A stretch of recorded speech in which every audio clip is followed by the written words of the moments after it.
Casual video game fans and serious gamers will love these fascinating stories. He couldn't even talk, he was crying so much, and he typed it and he said, tonight's gonna be the night. Teen Reilly Howard saved a life while playing a video game. In 2019, he met a teen from Florida through a game. While talking to him, he sensed something wasn't right. And finally he messaged me like, yo, we need to talk. I need to tell you something. So then I hop on a call and he's like, no, you probably don't have enough time. I'm like, what? I'll make time, it's fine. I'll make time. And then he just starts to open up and cry and tell me everything that's going on. The boy told Reilly he was considering hurting himself that night. I knew that no one wanted to be alone, and I didn't want, him to go. He's my friend. I didn't want him, if it was serious, I didn't want to have him die. So Reilly stayed on the phone with him for nearly 2 hours and told him to call the National Suicide Prevention Lifeline. When his parents got home, they stepped in. Teenagers don't think, I'm just a teenager who's going to listen to me, but people will. And you can have impact. You just have to show up and talk to people and listen. And I think that message needs to get out there. The East Hampton, Connecticut Board of Education honored Reilly for the heart he showed, but all he thinks he did was lend an ear to help a friend in need. I said, I'm going to see him tomorrow. I'm going to be playing with him tomorrow, and nothing's going to happen tonight. In 2019, Shaquem Griffin was the only player in the NFL with one hand. It was no obstacle for him, though. I just put my hand in my eyes where the ball is going. So no matter where the ball going, my eyes always go with the ball. Shaquem also focuses on giving back, which is why in 2019, he met up with 2 veterans who are also defying stereotypes. All 3 shared a love of gaming. My name is Jeremy Daniels. Avid video game player, still have my original systems from when I was a kid. My name is Israel Del Toro Jr., also known as DT.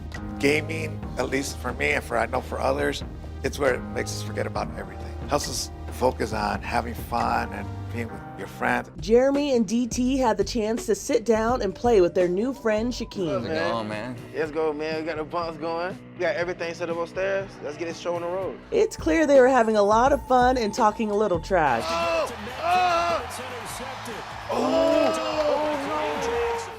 We're not going to live this down, are we? But the guys also felt they could open up about challenges they faced. And of course, after my injury, I had to adapt to figure out, man, how am I going to play these games? I have multiple sclerosis, so mine's more degenerative versus, you guys, you're hit once, now you have to learn to deal with it. Mine, I get hit 50 different times and never learn how to deal with it. Recently, a gamer said his headset saved his life when a stray bullet came through his bedroom window at his home in Los Angeles. If it wasn't for these on my head, it probably would have went through. 18-year-old Jonathan Gonzalez said he's lucky to be alive. He said he felt something hit his head one night while he was playing a video game. It felt like if you're wearing a bike helmet and someone just smacks the top of your head. He didn't realize what happened until he saw the bullet hole in his window. He realized the bullet bounced off his headset and through his wall. You can see the damage. It actually bent this piece of metal right here and it went through. Jonathan went and told his parents, who are still stunned. Still a trigger for me to still process the thought that I could have lost my son. We were asleep. If it did hurt him, we would not have known until we woke up, hours later. The whole incident put life into perspective for this teen. Minding my own business in my own room, and I could have been gone, but just thinking about it for the first week, it just made me sick. Musician Patrick Bartley has played with some of the biggest names in jazz, but one of his biggest inspirations is the music of video games.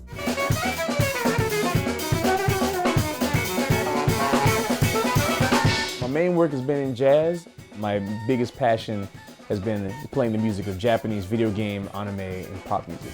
Patrick says gaming helped him get into music. When I was learning clarinet, I would, in addition to learning whatever they were teaching me, I also wanted to learn these songs that I was hearing that was affecting me. So I would learn Sonic the Hedgehog, Green Hill Zone, or put it in the background while it's running, just like play my clarinet along to it, try to figure out the notes.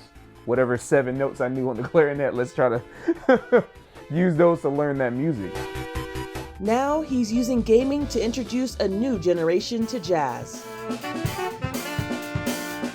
A lot of people can find parallels between the world of video game music and jazz by that kind of personal expression, that kind of individual expression, the same kind of expression that you would have by creating a character in World of Warcraft or creating a character in Soul Calibur or Final Fantasy.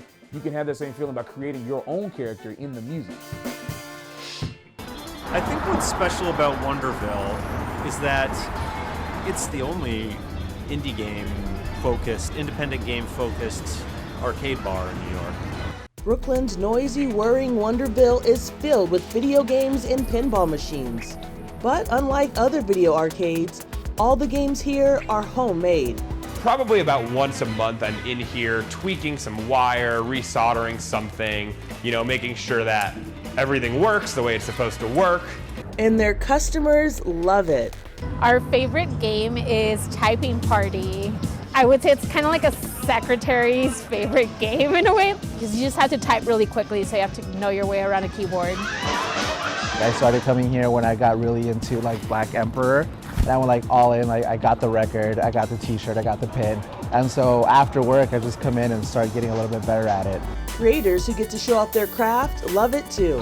When I see someone playing one of my games, it brings me a lot of joy and sort of just curiosity in watching how they figure out how it works. Mark co-owns Wonderville with his wife, Stephanie Gross. We found that there's not really a space for indie games the way that there was for indie music. A lot of the games that we showcase are built by one person, maybe two. They're built on this labor of love. They maybe don't have a budget at all. Some of that stuff is really very exciting. It's really creative and different.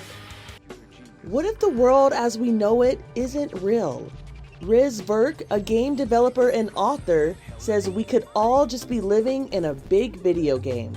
The simulation hypothesis is the idea that everything we see around us, the Earth and the physical universe, is actually part of a computer simulation or a super sophisticated video game, not unlike that which was depicted in the movie The Matrix, for example. The idea is that physical reality is not the real world, but we are running on a computer somewhere.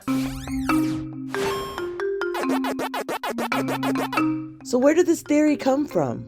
It's been around in science fiction for many years. A few years ago, an Oxford professor named Nick Bostrom came up with a simulation argument, and he said that if any civilization ever got to what I call the simulation point, where it's indistinguishable from physical reality, then that civilization will create many such worlds. Professor Bostrom's argument was that there will be many more people living inside these simulated worlds than there are physical people in a physical reality. So what if this is all just a game? And so by viewing the universe as a video game, we can start to think of the difficulties and the challenges that come up in our lives as quests and achievements that we use to level up. It would be a boring game if there were no challenges or nothing difficult that came up. I always say that if you treat your life like a video game, it gives you a much better perspective on the things that perhaps you were meant to achieve, and the things that seem difficult for you are part of your own path of leveling up as a character in this world. This is Inside Edition Digital.